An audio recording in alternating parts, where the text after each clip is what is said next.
Apple just changed the iPhone Pro's DNA. They re-engineered how the iPhone 17 Pro stays cool, how it shoots photos, and how long it lasts. There's a hidden engineering reason behind every upgrade on the 17 Pro and Pro Max, and some are game changers for anyone who actually pushes their phone. When I first unboxed the iPhone 17 Pro Max, I noticed the weight right away. It's lighter in the hand, but also feels way more solid. Also, that cosmic orange, come on. I've seen some of the haters out there, and let me be clear. This right here is the absolute best color of any smartphone I've ever seen. My prayers have been answered, and I'm not gonna stop talking about it for the next 12 months. Unless we get orange again next year, which, I mean, when it looks this good, why the hell not just make this permanent in the lineup? Now, before we jump in, just a quick reminder that we're giving away a 512GB iPhone 17 Pro Max or a 1TB iPhone Air in conjunction with Craft, as well as 2 pairs of the new AirPods Pro 3. Check the description for details on how to enter, and good luck to all who do. Now, let's jump into this design.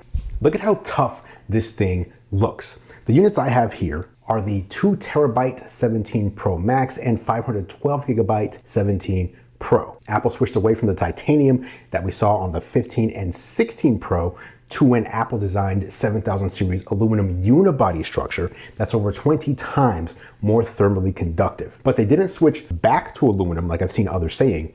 The Pro line went from stainless steel to titanium to this aluminum. There's also a new integrated vapor chamber that sits inside the mid chassis and moves heat into that shell so the phone can hold peak performance for far longer. What that means is fewer throttling dips during long AAA gaming sessions, 4K video edits, and AI usage. I actually got to do a little science experiment with Apple where I dipped one end of the vapor chamber into 200-degree water to test how quickly it would spread that heat to the other end that I was holding, and it was virtually instant. Durability got some upgrades too. Ceramic Shield 2 claims 3 times better scratch resistance on the front display, and Ceramic Shield OG on the back is rated as 4 times more crack resistant than the glass used on previous iPhones. So more shatter resistance on the back panel and way better scratch resistance on the front. Apple even showed the iPhone 17 Pro getting hit with all sorts of objects in their marketing.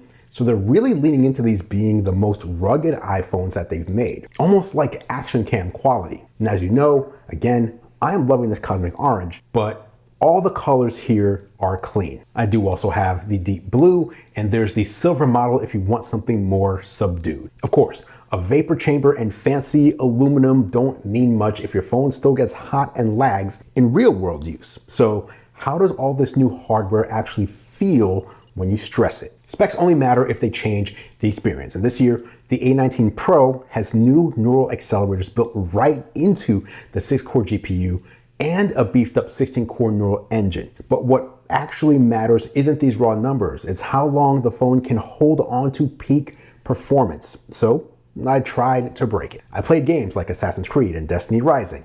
I did 4K video editing, batch AI image generation, all back to back. On last year's Pro, I'd see frame drops, and honestly, I'd have a phone that felt uncomfortably hot in the hand. The 17 Pro, it stayed nice and cool and remained fast, pushing out frame rates and exports like nothing happened. If you're a creator, a gamer, or just want to use Apple's new on-device intelligence features, summarizing text, live translating calls, running LLMs on the phone, this is the first iPhone right here that basically lets you push it as hard as you want for as long as you want. If you work with ProRes, those 10 gigabit USB-C speeds mean you're not stuck waiting for files to crawl slowly over Lightning or AirDrop.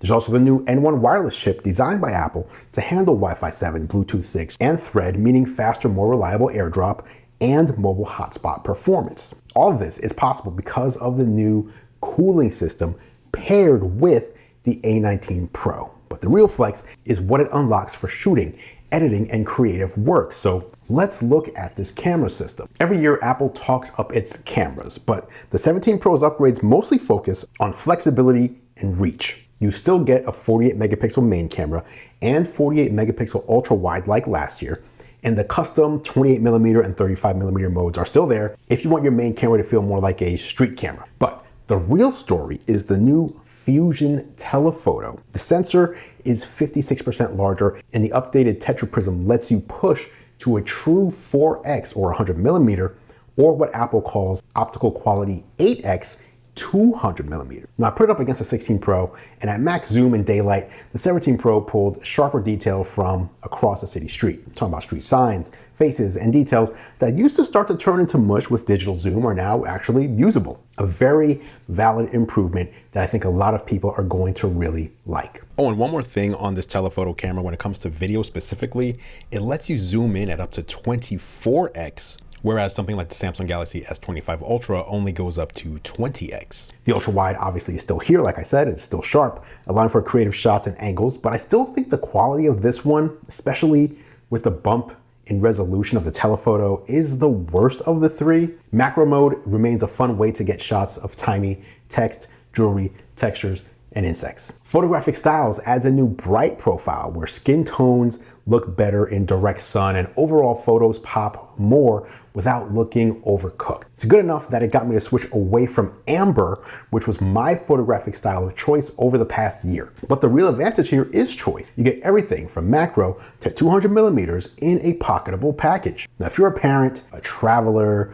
a content creator, things like that, this camera system is all about range and reliability, and I absolutely love it.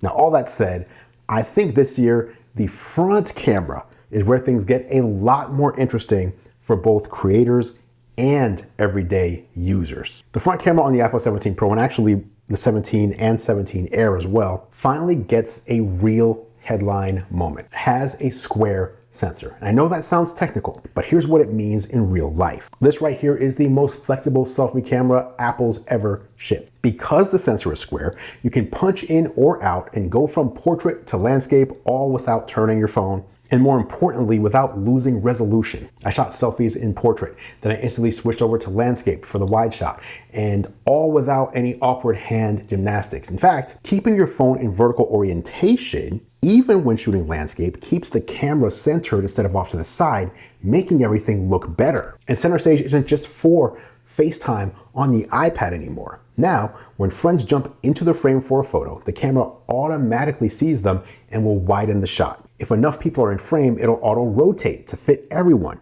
And as people move in and out, it will change for the optimal shot. For vlogging or quick landscape video, you just tap and the frame shifts, and you never have to stop to flip your phone. This is so cool. And video is where this really gets wild. You can get ultra stabilized 4K HDR thanks to that new sensor. Plus, the new dual capture mode lets you record yourself from the front camera and also what you're seeing from the rear camera at the same time. It's a fun feature, and I'm gonna figure out how I can fit it into my workflow when creating content. And if you FaceTime or join video calls, center stage is gonna keep you framed, even if you're moving around your kitchen or holding the phone in one hand. Now, like I said, the cool thing here is that this new center stage front camera is not available just here on a Pro and Pro Max. It's also available on the main 17 and the iPhone Air. Everyone gets access to this, and I personally think it's the best new feature out of all of them for the 2025 models. It's the one that everyone will benefit from, no matter who they are. That said, if you shoot professionally,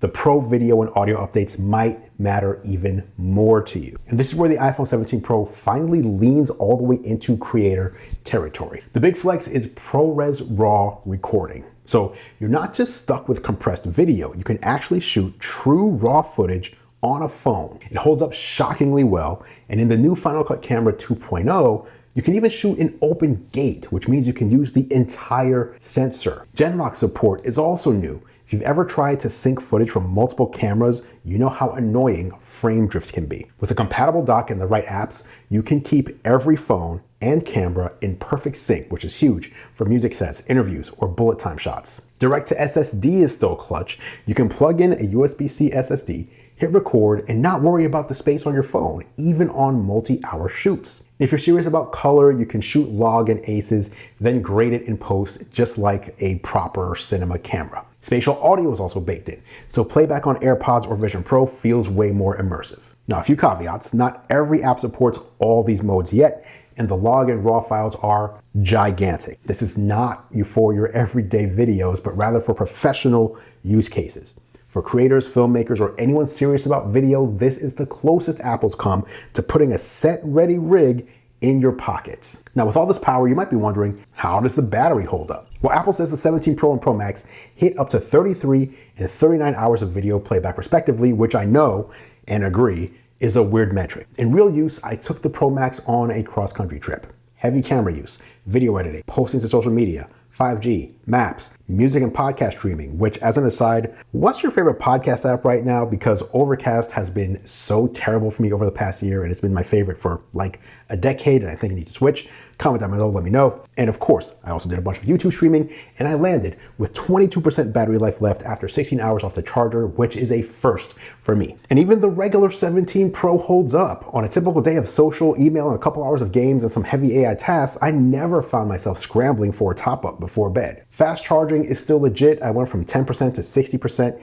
in just over 15 minutes with that new 40-watt dynamic power adapter. It's not the fastest on the market, but much faster compared to previous iPhones. Adaptive power is a sleeper hit if you're low on battery and can't plug in. It'll intelligently stretch that last 10% by dialing back background activity, dimming non-essential processes, and prioritizing the stuff you actually need in that moment. It learns your habits and activates automatically when it predicts you'll be short on charge, going beyond low power mode to keep your phone alive until you reach a charger. Of course, you can disable that if you don't want it, but I'm a fan. Now, for most users, this is finally a don't think about it battery. Whether you're traveling, you're creating content, you're just out for a long day without a charger, especially on the Pro Max, this thing just keeps going. But all that battery only matters if you can actually see your screen wherever you are. So did Apple finally solve outdoor visibility? Let's get into the display. For years, even Pro iPhones struggled in direct sunlight. If you use your iPhone outdoors,